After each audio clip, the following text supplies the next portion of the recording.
हायकोर्टाच्या निर्देशानंतर मवियाचा उद्याचा महाराष्ट्र बंद मागे. शरद पवारांनंतर काँग्रेस आणि उद्धव ठाकरेंची ही घोषणा.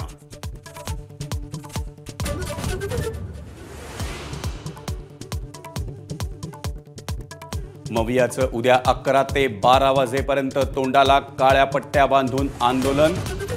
शरद पवार उद्या पुण्यात तर ठाकरे मुंबईतल्या शिवसेना भवन परिसरात आंदोलन करणार.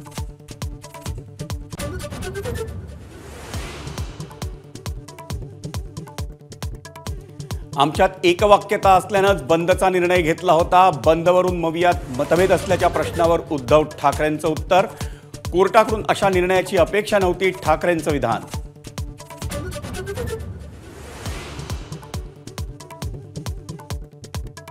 महाराष्ट्र बंदच्या घोषणेवरून हायकोर्टानं फटकारलं. कोणत्याही राजकीय पक्षाला बंद करण्याची परवानगी नसल्याचा निकाल.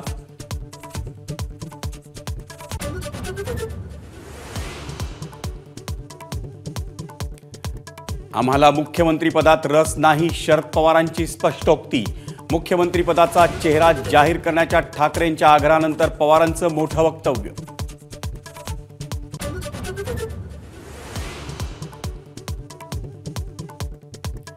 उद्धव ठाकरेंच्या आग्रहानंतरही काँग्रेस मुख्यमंत्रीपदाचा उमेदवार जाहीर न करण्यावर ठाम. आधी निवडणुकांना सामोरं जाऊ, मगच मुख्यमंत्री ठरवू, काँग्रेसची भूमिका.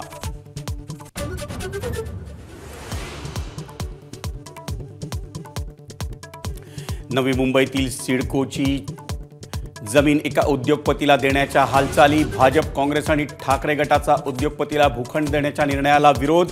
सिडको कार्यालयावर ठाकरे गटाचं आंदोलन.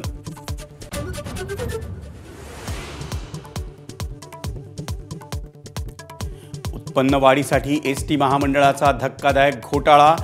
ज्येष्ठ नागरिकांसाठी सुरू असलेल्या योजनेचा गैरवापर होत असल्याचं उघड. एबीपी माझाला काही कंडक्टर्सनी दिली कबुली.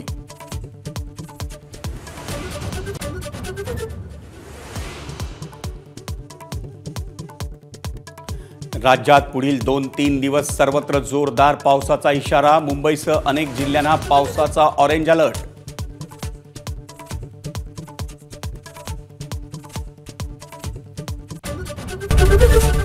एबीपी माझा, उघडा डोळे बघा नीट.